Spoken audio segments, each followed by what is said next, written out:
kenako mudzafunsidwa kuti mulowetse admissions number. Kuchoka apo mudzaona skulu yomwe mukufuna kulipira komanso dzina la ophunzira.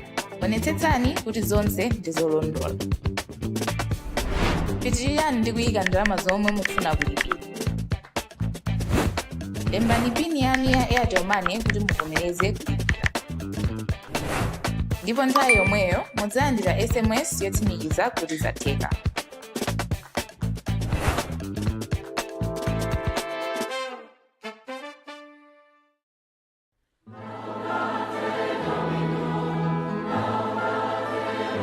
Mdziko lomwe likufunitsitsa kupeza kuwala, chiyembekezo ndi chikondi, mawu a Papa Leo wa 14 akumveka bwino, kuyitana ansembe ndi otitsogolera onse, akhristu onse ndi mitima yonse. Pamene mpingo ukukonzekera la Mulungu la chibalalitso pa dziko lonse, apapa akutikumbutsa kuti utumiki si nkhani yakutali ayi, koma ndi udindo wathu tonse, umboni wa chikhulupiriro chathu. Tsono Papa Leo akutiyitana kukhala atumiki achiyembekezo pakati pa anthu. Dear brothers and sisters, abale ndi alongo okondeka, pa Mulungu la chibalalitso chaka chilichonse, mpingo pa dziko lonse umapempherera umodzi wa mamissionaries kapena kuti atumiki a mpingo ndi kupititsa patsogolo ntchito yawo. Pamene ndimatumikira ngati wansembe otumidwa missionary kenaka ngati episkopi ku Peru, ndinazionera ndekha mmene chikhulupiriro ndi chifundo chomwe chimaonetsedwa pa Mulungu la chibalalitso chingathe kusinthira miyoyo ya anthu pamalo.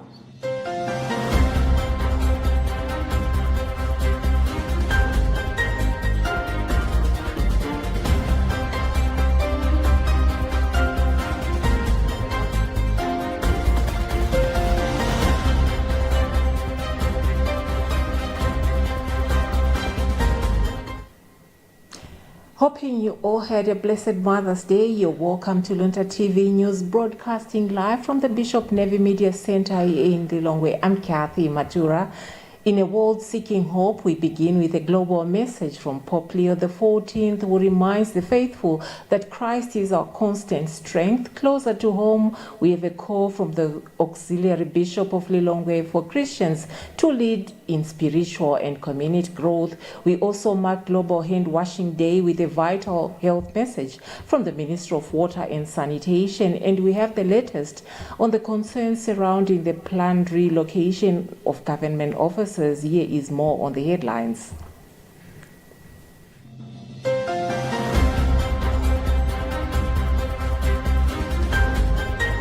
Pope Leo XIV urges Christians to find strength and hope in Jesus Christ. Government urges Malawians to champion hand washing for disease prevention. MCTU urges government to consider workers affected by office relocation. In African news, Kenyan opposition leader Raila Odinga dies of heart attack in India.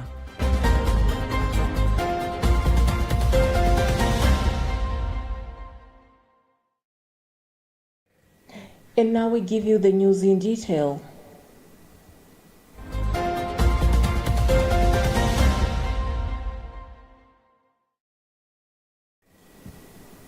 Pope Leo XIV has called on Christians worldwide to remember that Jesus Christ is a constant source of strength and comfort in life's challenges, encouraging the faithful to cling to the hope found in the risen Lord.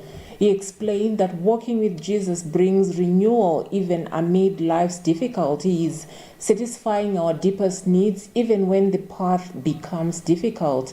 The Pope made these remarks during his weekly general audience at St. Peter's Square as part of his ongoing catechesis series, Jesus Christ, Our Hope. We have a Vatican News report read by Charit Chilanga. Reflecting on the ups and downs of everyday life, Pope Leo XIV recognized that people often experience both joy and discouragement, success and disappointment.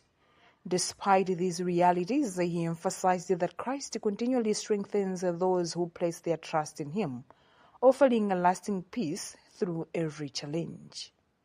He pointed out that the human heart is always in search of true happiness and purpose, yet these cannot be found in wealth, accomplishments, or influence. He stressed that genuine peace is rooted in the assurance that the risen Christ walks with his people and never leaves them. Pope Leo further explained that Christian hope goes beyond simple optimism. It is a living confidence grounded in the power of the resurrection, which renews believers even in moments of weakness and suffering. In conclusion, he encouraged Christians to persevere through their struggles, to rise after every fall, and to trust that Christ's unwavering love will sustain them and lead them to eternal joy.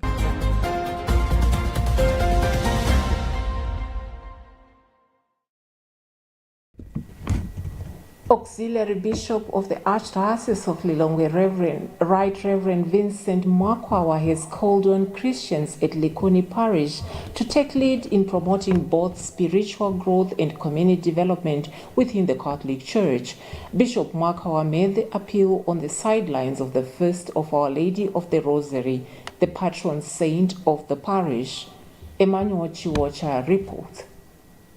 Bishop Mwakwawa noted that Likuni Parish, which is one of the oldest parish in the Archdiocese, should serve as a model for newer parishes in balancing faith and development initiatives. He stressed the need for parish leaders to have a vision for the future, especially as they prepare for 125 years Jubilee celebration of this parish. Bishop Mwakwawa stressed the importance of safeguarding parish lands and assets, highlighting that Likuni Parish holds a significant portion of the Archdiocese.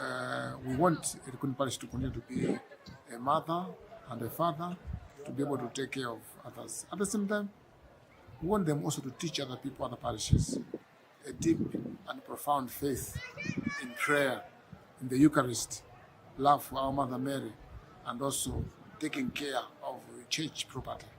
Likuni has a lot of property for the Archdiocese. They are sitting in the throne of the Archdiocese. They have assets also.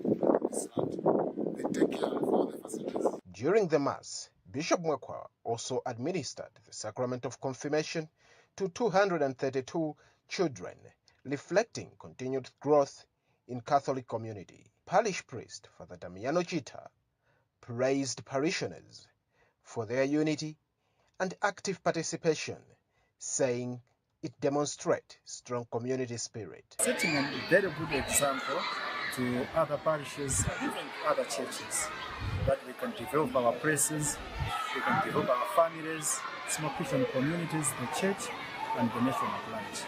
Now, talking about today's celebration. On his part, Parish Council Vice Chairperson Patrick Ripava said the parish has outlined several development projects to improve both infrastructure and pastoral service. When you have young people being active in the church, it tells us that there is a future church and there's hope for the future. So it's exciting as well, and it means there's a better morale, because a country where you have people who believe in God, there's hope for God and there's expectation for peace in the country. The celebration also marked the 122nd anniversary of the parish. For Luntha News in Lilongwe, this is Emmanuel Chiwocha.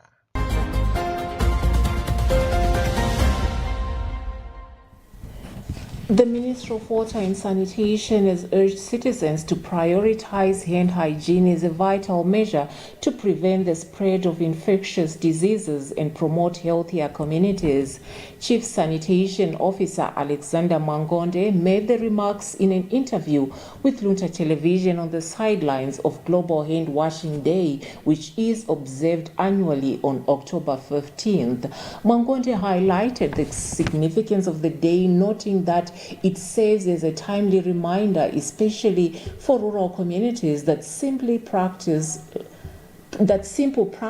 like hand washing with soap can help prevent life-threatening illnesses such as cholera and diarrhea. Cherit Chilanga with the details.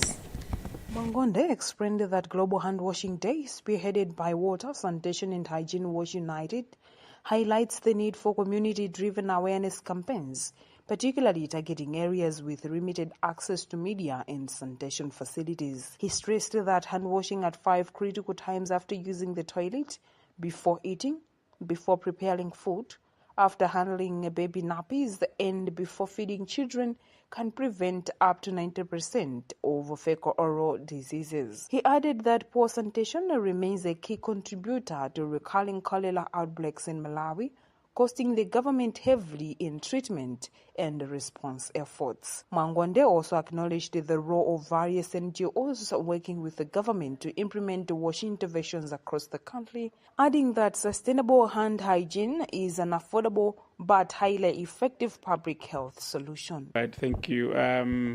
Global Hand Washing Day is an important day in the Ministry of Water and Sanitation, but also in the country as a whole, because it's a day that was set aside by Wash United just to make sure that we enhance or bring awareness to the communities to make sure that they wash hands, because it has been proven that washing hands is very important, because it protects or it prevents spread of fecal-oral diseases.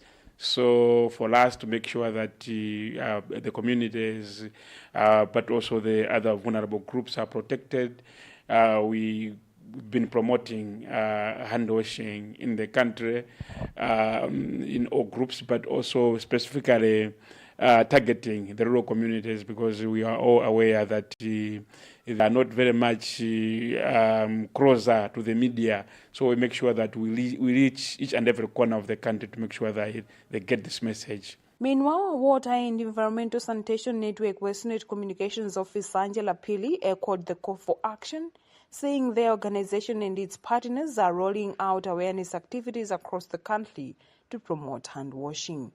However, she noted that challenges remained, particularly the outdated sanitation policy, which has hindered progress. Piri also pointed out that despite lessons from the COVID-19 pandemic, hand washing is still not a consistent habit among many people due to financial constraints or lack of awareness. As a membership-based organization, Westnet and its partners are marking the day through various activities under the theme Be a Hand-Washing Hero. So the goal is to inspire everyone to become change agents by promoting hand washing with soap. As Westnet, we take pride in this day because we believe that clean hands can save lives and help Malawi prevent diseases like cholera.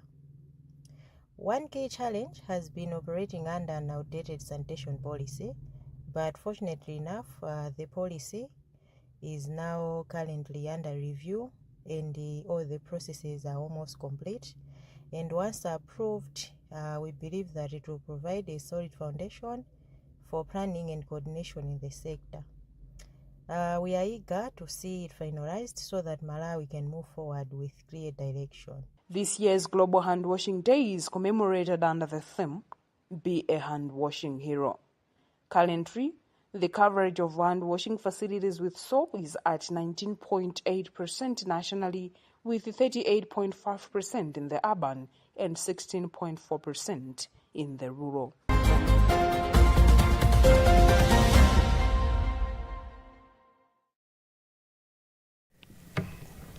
The Malawi Congress of Trade Unions, MCTU, in collaboration with the Employers Consultative Association of Malawi, ECAM, has urged journalists to play a key role in promoting demand-driven skills being implemented in technical colleges across the country under the Zanchito project. The appeal was made in Mponela Doa during a 2-day Zanchito Skills for Jobs vocational training workshop focusing on renewable energy and small and medium enterprise SME development for journalists. MCTU project coordinator Joseph Kankwanga explained that the training aimed to equip journalists with knowledge about Zanchito Skills for Jobs initiative, which provides youth in technical colleges with the opportunities to acquire practical skills in renewable energy. Andrew Nandolo reports. Kankwangwa explained that the Zanchito project is anchored on 4 key pillars: skills development, entrepreneurship, policy, and decent work. He noted that each of these components is guided by a strategic approach aimed at ensuring sustainable implementation and long-term impact. He further emphasized that the project seeks to empower young people with practical skills that match industry needs, while also encouraging entrepreneurship and innovation. Through such initiatives, the project envisions creating a generation of self-reliant youth who can contribute meaningfully to Malawi's economic growth. The Zanchito project is a multifaceted program that has been developed by EU Malawi office. It has got 4 pillars of the project, one of which is skills development, that's TVET. The other one is on entrepreneurship. The other component is on policy, and the last one is on decent work. In all these 4 pillars, the project provides for some synergies that have to link each other so that there is a sustainable approach in its implementation process. So we call upon our development partners, more importantly EU Malawi office, to consider in the next upcoming, because our students require that external support when it comes to startup packs for their new innovative ideas. In her remarks, Communications and Projects Officer at ECAM, Ellen Zoyapiri, said the project is making significant progress, particularly in equipping young people from rural areas who have missed out on formal education with practical skills and knowledge. So this project is also beneficial that it's not just helping the girls or the males, but it's helping to improve their livelihood of their families as well in terms of economic supporting their lives and their families, and to be independent in the future, as the program is helping them with their tuition fees as well as their allowance when they go to the industry where we are working with the solar companies. The training brought together journalists from districts where Zanchito project is being implemented, including Balaka, Blantyre, Lilongwe and Zuzu in Nzimba. The initiative, which began in 2023 and is expected to conclude in 2025, aims to benefit at least 800 beneficiaries. Reporting from Mponera in Idowa, this is Andrew Nandolo.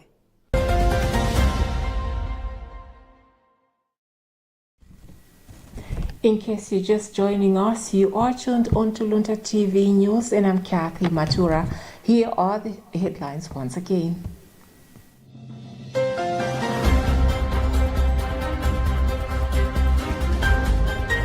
Pope Leo XIV urges Christians to find strength and hope in Jesus Christ.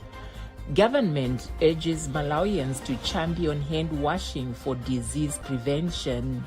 MCTU urges government to consider workers affected by office relocation. In African news, Kenyan opposition leader Raila Odinga dies of heart attack in India.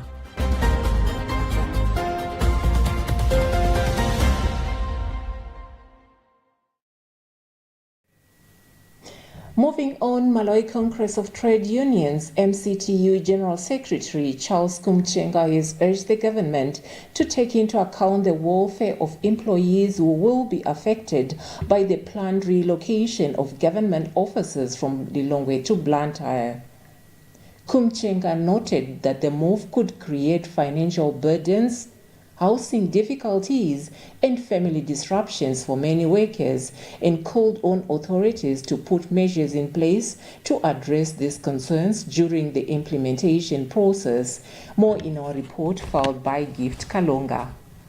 President Professor Arthur Peter Mutharika issued an executive order on October 13th directing the relocation of several key government institutions from Lilongwe to Blantyre and Zomba. The move reverses the previous administration's decision to centralize government offices in the capital city. Commenting on the development, Malawi Congress of Trade Unions MCTU General Secretary Charles Kumchenga said the relocation has created significant challenges for affected employees, describing the process as a major disruption that will require workers to readjust both financially and socially. He noted that many civil servants had previously been transferred from Blantyre to Lilongwe and are now being asked to return, a situation that imposes additional financial strain. Kumchenga pointed out that relocation cannot happen overnight, as workers need time to secure new accommodation and adapt to a new environment. He stressed that government should treat the affected employees fairly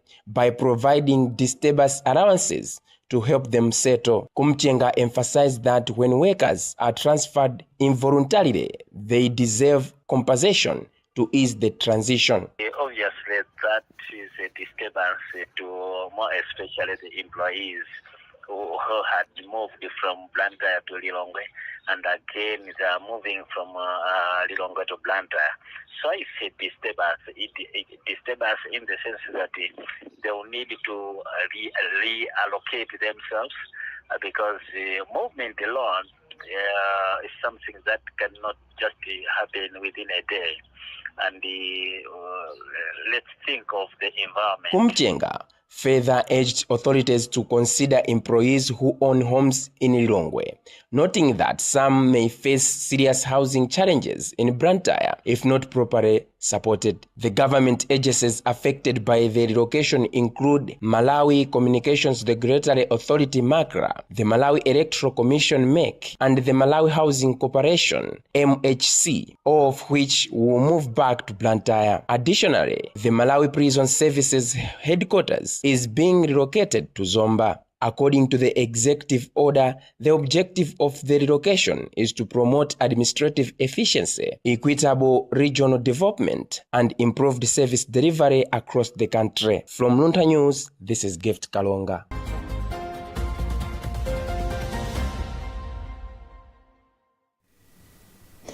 In an unsettling development, the National Tuberculosis and Leprosy Elimination Program has reported a notable rise in leprosy cases across Malawi over the past 6 months, sparking renewed concerns and calls for heightened vigilance.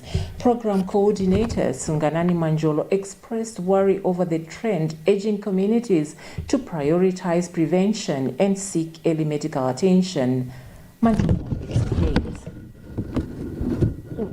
From January to June, we have recorded 127 new leprosy patients. We are reporting the data up to June because we report our data according to quarters. So the advice I would give to Malawians is whenever they see symptoms like any rash, not itch, not painful, if they have some ulcers, if they have some wounds that are not healing, they should report as soon as possible to the hospital so that we should screen them for leprosy. If found with leprosy, we initiate them on the treatment so as to prevent disabilities that come due to leprosy.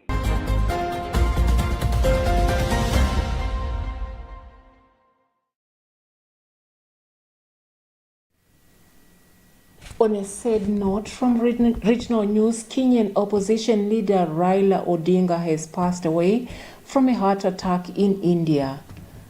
The former Prime Minister of Kenya collapsed while on a morning walk in southern India, where he was undergoing medical treatment. Patrick Pupa reading a BBC News report. Raila Odinga, Kenya's opposition leader and a prominent figure in African politics, has died at the age of 80 while in India for medical treatment, local police and hospital officials confirmed.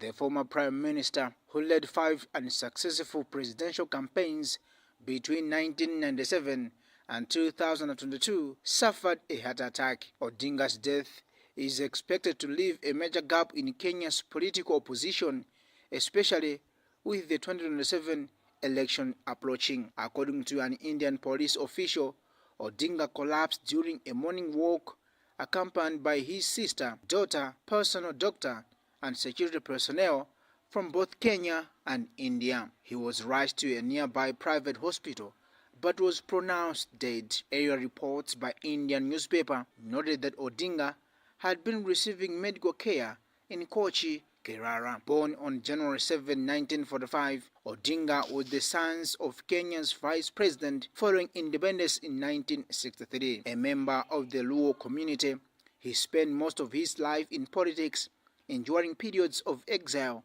and 8 years in prison as a pro-democracy activist, though he never succeeded in becoming president.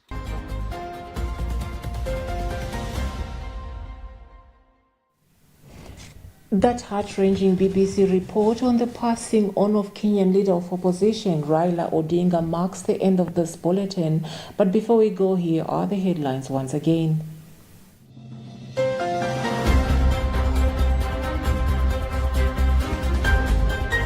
Pope Leo XIV urges Christians to find strength and hope in Jesus Christ.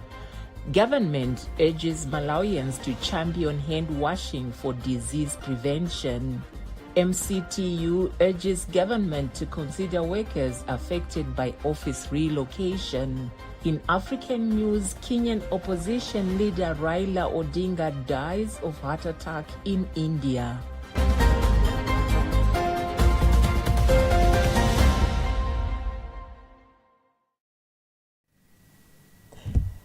On this Mother's Day, we ask for the intercession of Our Lady, the Mother of the Church, to bless and protect all mothers in Malawi and beyond. From all of us here at Luntha TV, I'm Kathy Matura. Thank you for always choosing us, and goodbye for now.